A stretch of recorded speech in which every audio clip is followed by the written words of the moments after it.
There's something grimly ridiculous about how someone can look at a person whose health has collapsed, whose nervous system is overwhelmed, whose trust has been destroyed, and decide that makes them usable. Trauma responses get misread as weakness.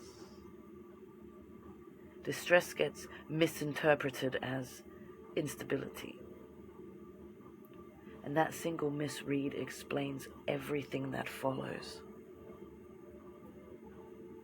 People see panic, shutdown, exhaustion, raw emotion. And because they don't understand trauma, they label it dramatic. Not because it is exaggerated, but because they've never lived inside a nervous system pushed beyond its limits. Collapse is mistaken for failure. Vulnerability is mistaken for permission. What gets underestimated is the history beneath that fragility. Trauma doesn't come from nowhere. It comes from survival, physical abuse, sexual abuse, rape, emotional abuse, psychological abuse, abandonment, neglect, humiliation, ridicule, beatings, bashings, torment, bullying, cheating, theft, manipulation, homelessness, hardship, medical malpractice, medical negligence, police misconduct, ostracization, starvation, malnutrition, sleep deprivation, isolation, discrimination, false allegations, defamation. That's just my story. Not to mention months trapped in a community that smiles publicly while destroying people privately. That's what sits underneath the shaking hands and cracked voices of people with trauma. That's what people don't see. Being broken doesn't erase intelligence. It doesn't erase pattern recognition. It doesn't erase impact. And rebuilding doesn't mean the damage wasn't real.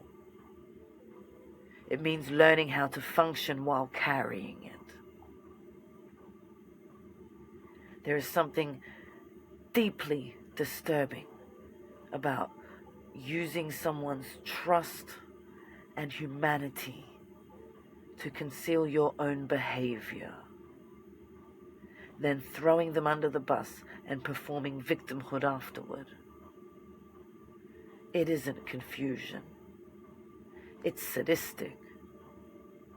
And it never stays contained. Because harm ripples.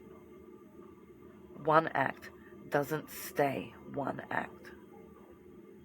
It moves through bodies, reputations, families, communities. This is how trauma spreads. Quietly, repeatedly, while people minimize it and tell the injured person they're too much. No amount of editing fixes that. Edit it, clip it, cut it, twist it, slice it, go ahead and bop it, rearrange it all you like. Reality doesn't change. It just ends up with clearer fingerprints. That's what trauma actually is.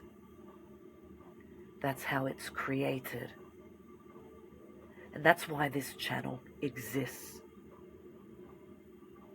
because pretending it's harmless is how it keeps happening.